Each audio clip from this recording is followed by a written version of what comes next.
తోను సచివాలయంలో చంద్రబాబు నాయుడు సమావేశం నిర్వహించారు. మొత్తం ఈ 5 ఏళ్లలో రాష్ట్రం ఏ విధంగా అతలాకుతలమైంది, మళ్ళీ ఏ విధంగా గాడిలో పెట్టాలి అని చెప్పేసి కలెక్టర్లందరికీ కూడా ఆయన దిశానిర్దేశం చేయనున్నారు.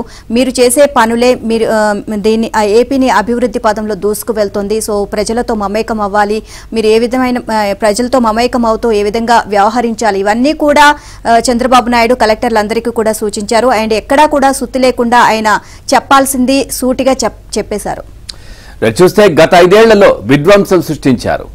చిన్న తప్పు జరిగితే సరి చేసుకోవచ్చు, కానీ పూర్తిగా విధ్వంసానికి గురైన ఏపీ పునర్నిర్మించడానికి చాలా కష్టపడాలి అని ఏపీ ముఖ్యమంత్రి చంద్రబాబు పేర్కొన్నారు. నిన్న సచివాలయం వేదికగా జరిగిన కలెక్టర్ల కాన్ఫరెన్స్ లో ఆయన ప్రసంగించారు. రాష్ట్రంలోని పరిస్థితులను గుర్తు చేస్తూ భవిష్యత్తుకు పునాదులు వేయడంపై కలెక్టర్లకు అధికారులకు దిశానిర్దేశం చేశారు.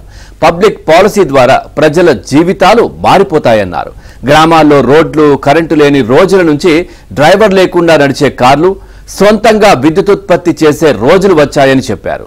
పబ్లిక్ పాలసీ చాలా పవర్ఫుల్ అని చంద్రబాబు తెలిపారు. మనం తీసుకునే నిర్ణయాలు రాష్ట్ర భవిష్యత్తును, భావితరాల భవిష్యత్తును మారుస్తాయన్నారు.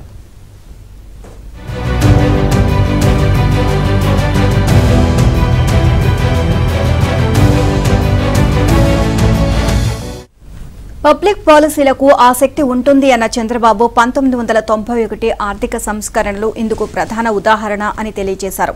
ప్రస్తుతం ప్రపంచంలో 5వ అతిపెద్ద ఆర్థిక వ్యవస్థ స్థాయికి చేరుకున్నామని అన్నారు. 2029 నాటికి 3వ అతిపెద్ద ఆర్థిక వ్యవస్థకు చేరుకుంటాము అని చెప్పారు. తన లెక్క ప్రకారం అందరం గట్టిగా కలిసి పనిచేస్తే 2047 నాటికి ప్రపంచంలో నెంబర్ 1 ఎకనామిక్ గా భారతదేశం ఉంటుంది అని చంద్రబాబు తెలియజేశారు.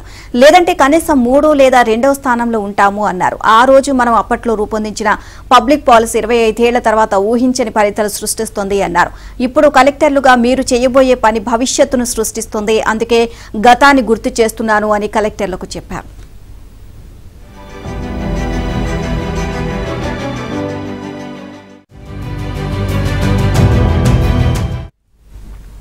ఐఏఎస్ తర్వాత కలెక్టర్ గా పనిచేయడం ప్రతి అధికారికి పెద్ద డ్రీమ్ అని చంద్రబాబు చెప్పారు.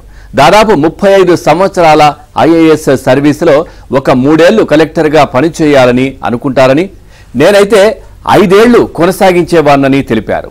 జిల్లాల్లో పరిపాలన గాడిలో పడాలంటే కలెక్టర్లు ఎక్కువ కాలం ఉండాలన్నారు.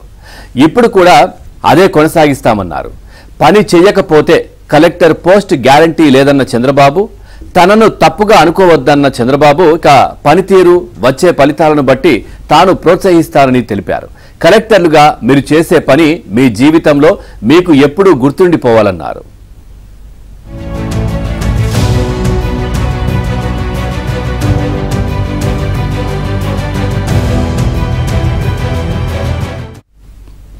మీ వద్దకు ఏ పని వచ్చినా మానవతా దృక్పథంతో ఆలోచించి చేయండి అని చంద్రబాబు అన్నారు. ఇటీవల ఇలాంటి కలెక్టర్ను చూడలేదు అని ప్రజలు అనుకోవాలి అని చంద్రబాబు చెప్పారు. సంపద సృష్టించడం, సంక్షేమాన్ని సక్రమంగా అమలు చేయడం వంటివి చేయాలి అన్నారు. గతంలో ఇలాంటి పరిస్థితుల్లోనే వినూత్నంగా బీవీఓటీ, పీపీపీ తీసుకొచ్చామని గుర్తు చేశారు. ఇలాంటి వినూత్న ఆలోచనలను కలెక్టర్లు శాఖల వారీగా చేయాలి అన్నారు. మనం ఇప్పటికే నెలకు 2737 కోట్ల పింఛన్ ఇస్తున్నామని, అంటే 5 ఏళ్లలో 1.64 లక్షల కోట్లు ఇస్తున్నామని అన్నారు. గత ప్రభుత్వం బటన్ నొక్కడం తప్ప ప్రజల్ని ఎప్పుడూ నేరుగా కలిసి పరామర్శించింది లేదు అన్నారు.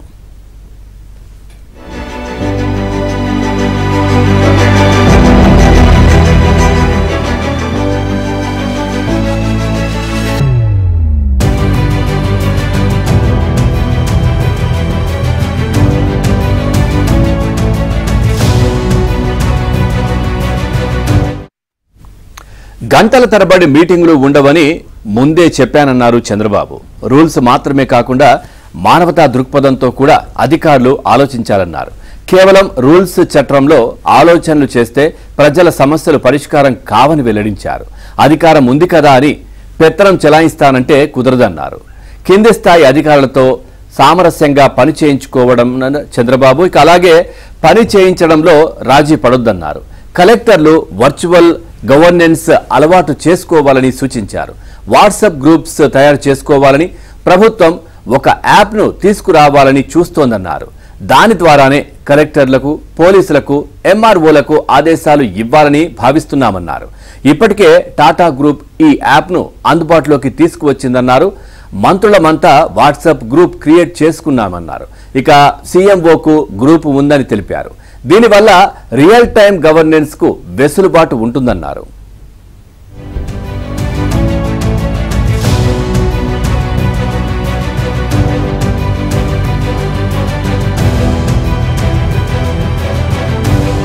సైబర్ నేరాలు, మహిళలపై నేరాలు ఎట్టి పరిస్థితుల్లోనూ జరగడానికి వీల్లేదు అన్నారు.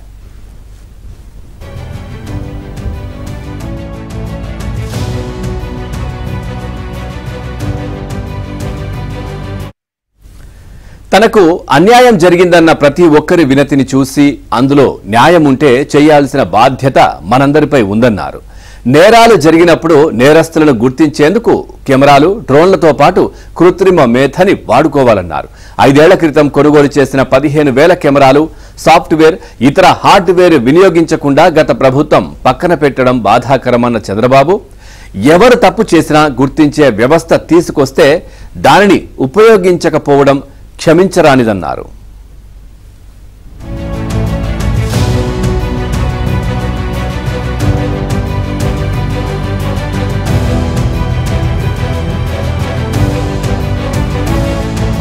అర్థం చేసుకుని మానవతా దృక్పథంతో కలెక్టర్లు పనిచేయాలని ఆయన విశాఖ చేశారు. వినూత్న ఆలోచనలతో కలెక్టర్లు ముందుకు రావాలి. గతంలో పబ్లిక్ ప్రైవేట్ పార్ట్నర్షిప్ కావచ్చు, బీఓటీ విధానం కావచ్చు, ఇలా కొన్ని వినూత్న విధానాల ద్వారా ఆర్థిక వ్యవస్థలను మార్చగలిగాం. కాబట్టి అలాంటి విధానాలతో ముందుకు రావాలని కూడా చెప్పడం జరిగింది. ప్రజలు గుర్తించుకునేలాగా కలెక్టర్లు పనిచేయాలి. ప్రతి నెల 10వ తేదీన పేదల సేవలో ప్రతి ఒక్కరూ కూడా నిమగ్నం కావాలని కూడా సూచించడం జరిగింది. పబ్లిక్ పాలసీని ప్రజల జీవితాన్ని మారుస్తుంది కాబట్టి అక్టోబర్ 2న రాష్ట్ర స్థాయి విజన్ డాక్యుమెంట్ ను ఇస్తామని చెప్పారు. తన అంచనా ప్రకారం 2029 నాటికి ప్రపంచంలో 3వ అతిపెద్ద ఆర్థిక వ్యవస్థగా భారత్ అవతరించబోతోంది. 2047 నాటికి నెంబర్ 1 స్థానానికి కూడా వస్తుందని కూడా ముఖ్యమంత్రి చెప్పడం జరిగింది. అదేవిధంగా గడిచిన 5 ఏళ్లలో జరిగిన విధ్వంసానికి సంబంధించి కూడా ఆయన కలెక్టర్ కాన్ఫరెన్స్ లో ప్రస్తావించారు. ఏదైతే టెక్నాలజీ ఉందో టెక్నాలజీని మంచికి కాకుండా చెడుకు వాడారు. గత 5 ఏళ్లలో సీసీ కెమెరాలను సరిగా వినియోగించుకోలేదనేది కలెక్టర్ కాన్ఫరెన్స్ లో ప్రత్యేకంగా ప్రస్తావించారు. అదే సమయంలో అధికారులు వ్యవహరించిన తీరుపైన కూడా ఆయన వ్యాఖ్యానించడం జరిగింది. గతానికి భిన్నంగా ఇకపై పనిచేయాలి. అప్పట్లో రూపొందించిన ఇకపైన పబ్లిక్ పాలసీలన్నీ కూడా పీపుల్ సెంట్రిక్ గా ఉండాలని కూడా ఆయన కలెక్టర్లకు ఆదేశాలు ఇవ్వడం జరిగింది. అదే విధంగా కొత్త విధానాల ద్వారా ముందుకు వెళ్లాలని చెప్పడం. ప్రతి నెల మొదటి రోజు 2,737 కోట్ల రూపాయలను పింఛన్ ద్వారా ఇస్తున్నాం. 5 ఏళ్లలో కలిపి 1,64,000 కోట్లు ఇస్తున్నాం. గత ప్రభుత్వం బటన్ నొక్కడం తప్పించి జనాల వద్దకు వెళ్ళలేదు. మనం నేరుగా జనాల వద్దకు వెళ్లి వారి కష్ట నష్టాలు తెలుసుకోవాలని కూడా సీఎం వ్యాఖ్యానించిన పరిస్థితి ఉంది. వర్చువల్ గవర్నెన్స్ ఉండేలాగా కూడా చూడాలి. తాను కూడా తన ఆఫీసులు, తన పేషీలో వాట్సాప్ గ్రూప్ ని ఏర్పాటు చేసుకున్నాం. అలాగే కలెక్టర్లందరూ కూడా వాట్సాప్ గ్రూప్ ని ఏర్పాటు చేసుకుని ఎప్పటికప్పుడు ముందుకెళ్లాలి. ఒక ఐడియాను మరొకరు పంచుకోవాలని కూడా ఆయన చెప్పడం జరిగింది. అదేవిధంగా 5 ఏళ్లలో పడిన ఇబ్బందుల గురించి ప్రత్యేకంగా ప్రస్తావించారు. ఇదే కలెక్టర్ కాన్ఫరెన్స్ లో తొలి కలెక్టర్ కాన్ఫరెన్స్ లో ఆ ప్రభుత్వం తీసుకున్న నిర్ణయం ప్రజావేదికను కూల్చివేత. ఈ కలెక్టర్ కాన్ఫరెన్స్ లో మాత్రం నిర్మాణాత్మక ధోరణిలో సూచనలు ఉండాలి, నిర్మాణాత్మక ధోరణిలో మన మాటలు ఉండాలని కూడా ఆయన వ్యాఖ్యానించిన పరిస్థితి అయితే ఉంది. 5 ఏళ్లు ఎంత నష్టపోయాం అనేది కూడా ఆయన వివరించారు. సుమారు 10 లక్షల కోట్లు అప్పు చేశారు. వీటిని తీర్చాల్సిన బాధ్యత మన మీద ఉంది. దీంతో పాటు బిల్లుల చెల్లింపు కూడా మరో 1,00,000 కోట్ల పైగా బిల్లుల చెల్లింపు ఉంది అని కూడా ఆయన వ్యాఖ్యానించిన పరిస్థితి అయితే ఉంది. తనకు వస్తున్న ఫిర్యాదులో 50% పైగా రెవెన్యూకి సంబంధించినటువంటి ల్యాండ్ టైటిల్ సంబంధించి రావడంతో ఇప్పటికే ల్యాండ్ టైటిల్ చట్టాన్ని కూడా రద్దు చేసి ప్రజలకు మెళ్లి చేశాం. సర్వే రాళ్ల కోసం ఖరీదైన గెలాక్సీ గ్రానైట్ ను వాడడం ఎంతవరకు సమంజసం అని కూడా ఆయన వ్యాఖ్యానించిన పరిస్థితి అయితే ఉంది.